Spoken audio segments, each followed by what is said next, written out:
So, new batch of classic episodes, three new stories I'm going to review, hopefully in quick succession. The first of these, Fury from the Deep, the sixth serial of the fifth season of Doctor Who, first broadcast in 6 parts from the 16th of March to the 20th of April 1968.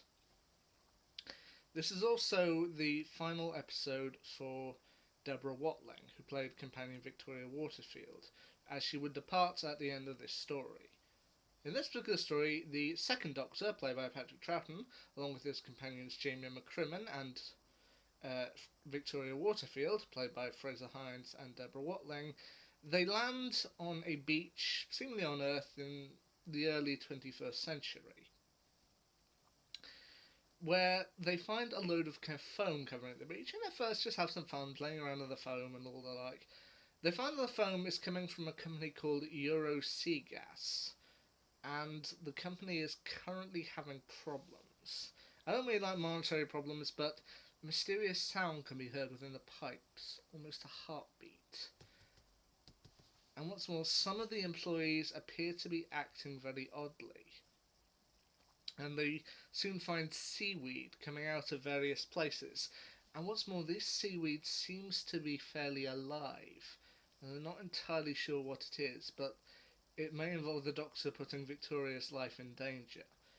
Now, throughout this particular story, they come across, once again, a variety of different characters, including Robson, played by Victor Madden, who's kind of the head of the base, but is also somewhat of an asshole and runs the base like a tyrant.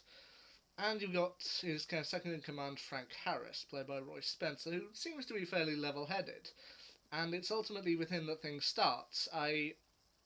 When they find the seaweed, and the like, Frank suggests, well, I had a file on such things, but when he can't find it, he sends his wife, Maggie, to go back to their apartment or accommodation on the base to try and find the file. And when she does find the file, she finds seaweed inside of it. And what's more, when she gets two gas employees at the door saying, come on, we need to take a look at your gas, that's where things start building up, and eventually things start going wrong with foam coming out of the pipes and tentacles everywhere. Now, it's hinted throughout the story hinted at one point in the story that this seaweed and the tentacles are kind of linked to the Kraken. Now, I'm not entirely sure, they don't ever actually use the word Kraken, but from the picture you can see in the book of giant tentacles around a classic era ship, it's not hard to connect the dots and think, oh yeah, this is supposed to be kind of like the Kraken. But throughout the whole story, Robson is really the only one who really poses that much of an obstacle. Everyone else is just like, okay, things are going wrong, we'll trust you, Doctor, what do we need to do? As we said, Frank Harris is pretty agreeable bloke. There's another man named Van Lutchens, played by John Abineri, who's kind of just there as a consultant, but when things start going wrong, he's like, okay, Doctor, what's going on, what do we need to do? And then later on, they also call in kind of the head of the whole operation, a woman named Megan Jones, played by Margaret John. And once again, she seems concerned. It's like, why are we even listening to this? But when the going gets tough, she is legitimately like, okay, I don't know anything about this, so I'm prepared to listen to the Doctor. It's rather nice to see.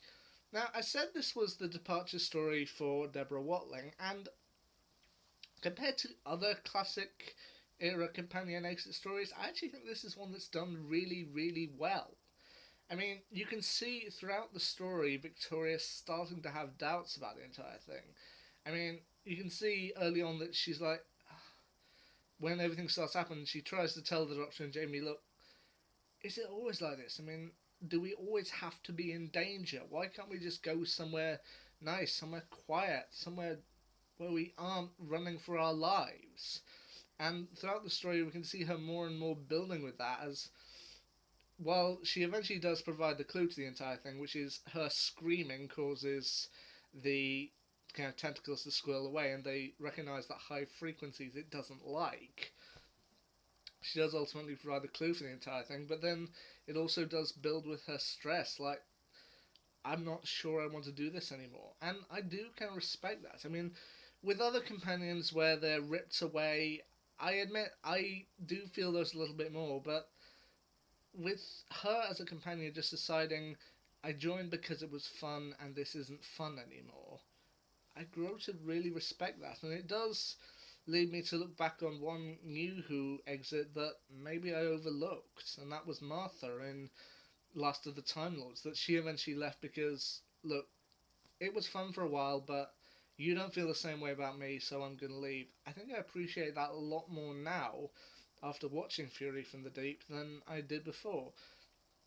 Now, the one thing to mention about this particular story is that I didn't mention at the beginning is that this story is actually a large. I think either the entirety of it or the large majority of it is missing, and they released it earlier this year in animated form.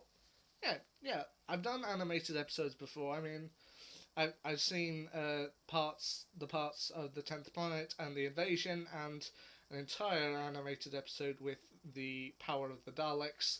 This is the second one, and while I think I do prefer the animation style of the Power of the Daleks a little bit more compared to this, they managed to do a good job with it. As I mentioned, the exits where she ultimately decides, look, do you think I could stay with the Harrises for a little while? Look, I don't want to keep on travelling, leaving the Doctor, and I've no family to go home to. Can I stay with you? And they're like, of course, as long as you want. That I actually felt really kind of. I felt that was very emotional for me. I mean, even just the Doctor and Jamie saying, look, we'll take a day, we'll stay one night, give you a chance to decide if this is what you truly want. If it is, in the morning we'll leave. And she does. And as I said, it's a strong kind of emotional moment to just see someone decide, no, this isn't fun anymore, and eventually leave. Now, does it have its problems?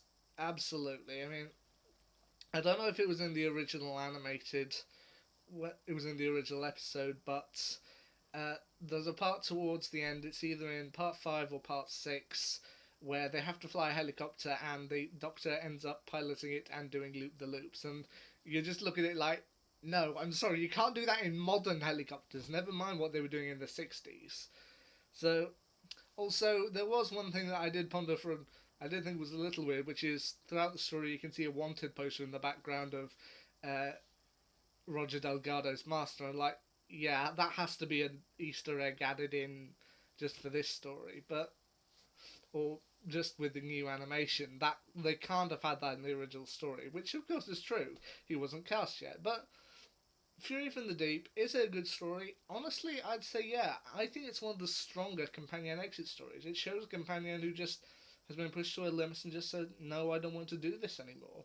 And the creatures, while I think they can get a little cheesy at some points here and there, they do their job. They do it very well. This is actually, I think, one of the few stories where no one actually dies. I mean, at the end of the story, when the foam is banished and the tentacles shrink away, I believe everyone actually gets out alive. Robson's still alive, Maggie's still alive. They even mention that Van Lutyens is still there. And Robson hasn't really changed at all. I mean, he seems much more enjoyable as he joins the Harrises and the Doctor and go for dinner.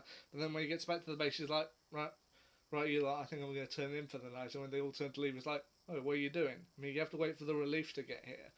I mean, honestly, after being through all that, you're just like, yeah, okay, he's still an asshole, but yeah. As I said, I think Fury from the Deep is definitely one checking out. As I said, it's mostly missing, but the animation, the animated recreation they managed to do with this, I think it's pretty good. And I think it's definitely a story you should check out if you get the chance. So, next one on my list, Attack of the Cybermen.